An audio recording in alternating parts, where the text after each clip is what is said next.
Évangile de Jésus-Christ selon saint Marc. Gloire à toi, Seigneur. En ce temps-là, Jésus revint à la maison avec ses disciples, où de nouveau la foule se rassembla, si bien qu'il n'était même pas possible de manger. Les gens de chez lui, l'apprenant, vinrent pour se saisir de lui, car ils affirmaient « Il a perdu la tête ». Les scribes qui étaient descendus de Jérusalem disaient « Il est possédé par Belzéboul, c'est par le chef des démons qu'il expulse les démons ». Les appelant près de lui, Jésus leur dit en parabole « Comment Satan peut-il expulser Satan ? Si un royaume est divisé contre lui-même, ce royaume ne peut pas tenir. Si les gens d'une même maison se divisent entre eux, ces gens ne pourront pas tenir. Si Satan s'est dressé contre lui-même, s'il est divisé, il ne peut pas tenir, c'en est fini de lui.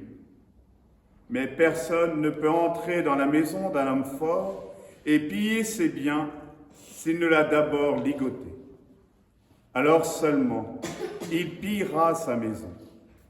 Amen, je vous le dis, tout sera pardonné aux enfants des hommes, leurs péchés et les blasphèmes qu'ils auront proférés.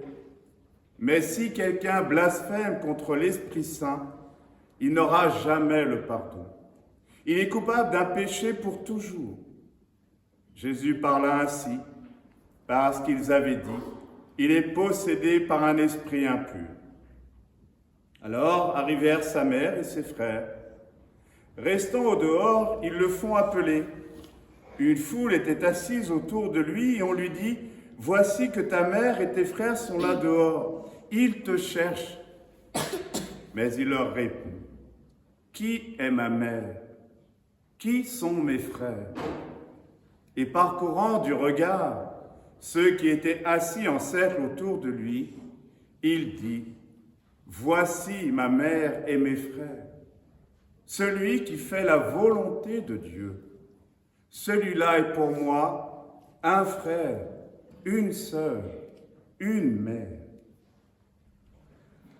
Alléluia, Alléluia, Alléluia, Alléluia, Alléluia, Alléluia, Alléluia, Alléluia, Alléluia.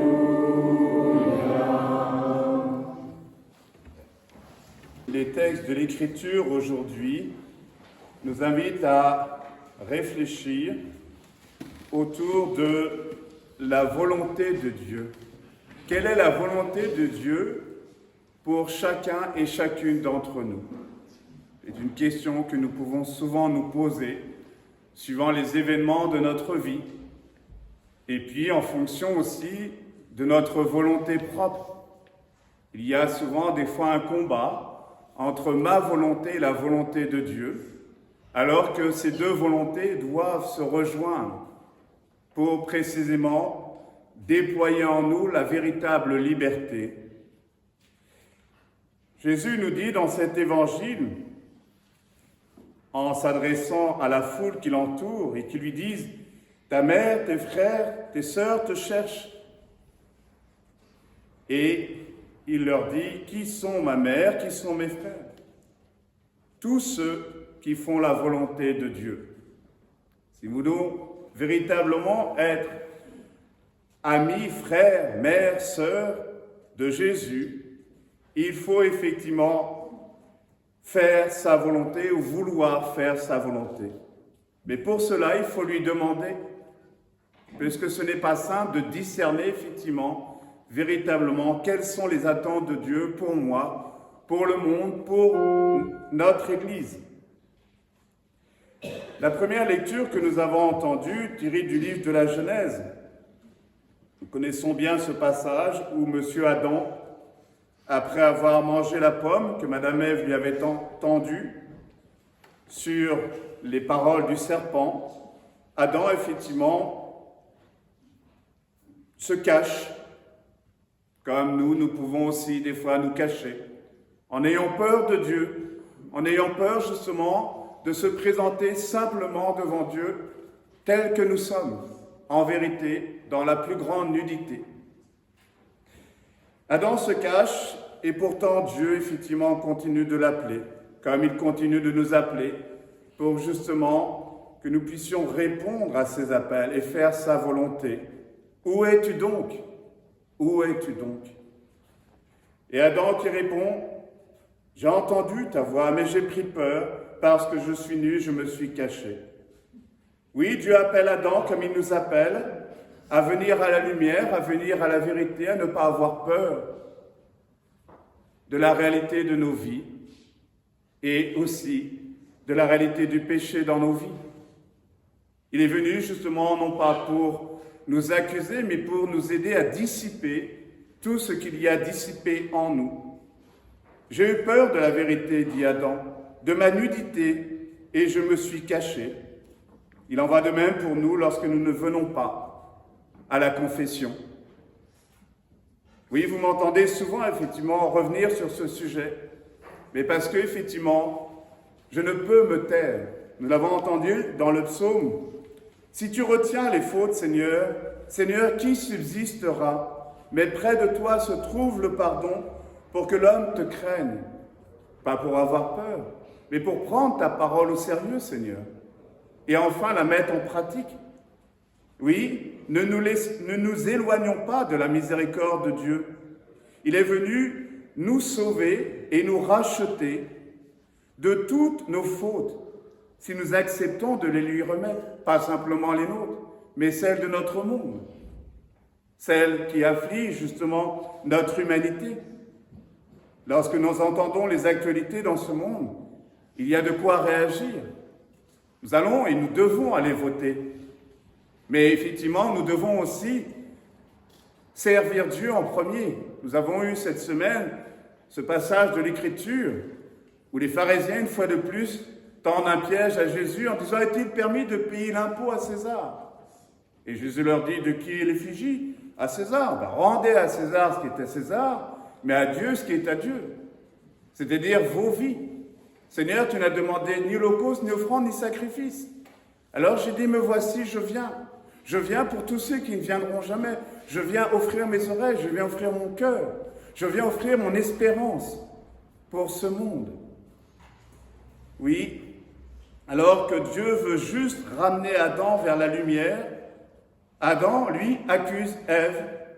Et donc, de par ce fait, en accusant Ève, accuse Dieu, puisqu'il lui dit bien « la femme que tu m'as donnée ». Et il tombe dans les pièges de l'accusateur. Comme dans notre monde encore, nous pouvons tomber dans les pièges de l'accusateur. La femme, elle dit, elle reconnaît effectivement, elle dit, lorsque Dieu lui demande « Qu'as-tu fait là ?» La femme répondit « Le serpent m'a trompé et j'ai mangé. » Elle reconnaît effectivement qu'elle a succombé, mais elle n'accuse pas forcément effectivement Adam ni Dieu. Oui, la femme, elle n'accuse pas, elle reconnaît les faits. Dieu nous invite précisément à ne pas accuser ou trouver des excuses, puisque Dieu ne nous accuse pas, donc nous n'avons pas besoin de trouver d'excuses. Il nous invite simplement à renaître sans cesse à cette vérité. Dans la seconde lecture, Paul nous dit « J'ai cru, c'est pourquoi j'ai parlé, c'est pourquoi nous parlons. Et tout cela, c'est pour vous. » Tous ces témoins, tous les prophètes, tous les prêtres, ne parlent, et dans la liturgie, vous voyez bien, c'est sans arrêt. Seigneur, pardonne-nous. Mais nous ne disons pas simplement pour mon pardon en moi. Nous disons pardon pour ce monde qui ne sait plus justement se tourner vers toi pour recevoir de toi cette force nouvelle qui rétablira enfin cette communion tant espérée. Oui, j'ai cru, j'ai vu et j'ai fait l'expérience du pardon. C'est pourquoi j'ai parlé et je parle encore. Oui, près du Seigneur est l'amour. Près de lui abonde le rachat, nous dit le psalmiste. Aimer au point de pardonner, c'est vraiment de l'amour. Oui, faire l'expérience du pardon, que ce soit dans un couple, dans une famille. Comment effectivement se remettre d'une épreuve lorsqu'il y a, par exemple, un adultère dans un couple. Comment on se remet de cela? Et pourtant c'est possible. Mais avec l'aide et la force de Dieu, avec la foi. On le dit bien, le prêtre dit effectivement, ce que Dieu a dit, que l'homme ne le sépare pas. Mais effectivement, quand on vit un tel drame, comment est-ce possible? Alors effectivement, on dit, ben non, c'est pas possible, je démissionne et nous divorçons. Mais rien n'est impossible à Dieu. À l'homme, oui, c'est impossible. Mais à Dieu, rien n'est impossible. Si Dieu est capable de nous relever de ces chutes, comme nous nous relevons lorsque nous sommes petits, lorsque nous regardons nos parents pour apprendre à marcher. Oui, faire l'expérience du pardon, frères et sœurs, c'est se sentir aimé, se sentir effectivement encouragé. C'est pourquoi nous ne perdons pas courage et que nous continuons à vous parler de la force de cette miséricorde, de ce pourquoi il est venu pour sauver ce monde. C'est en Dieu que nous mettons notre confiance pour vous, afin que vous répondiez à ces appels, que vous puissiez mettre en œuvre sa volonté. Si vous voulez bien recevoir ce qu'il nous a donné dans la mort et la résurrection de son Fils. Oui, car notre détresse du moment présent est légère. Notre regard ne s'attache pas à ce qui ne se voit pas, mais à ce qui se voit, mais à ce qui ne se voit pas. J'espère encore, et je continue à proclamer à temps et à contre-temps ces appels urgents du Seigneur, pour effectivement établir cette paix tant attendue, tant espérée.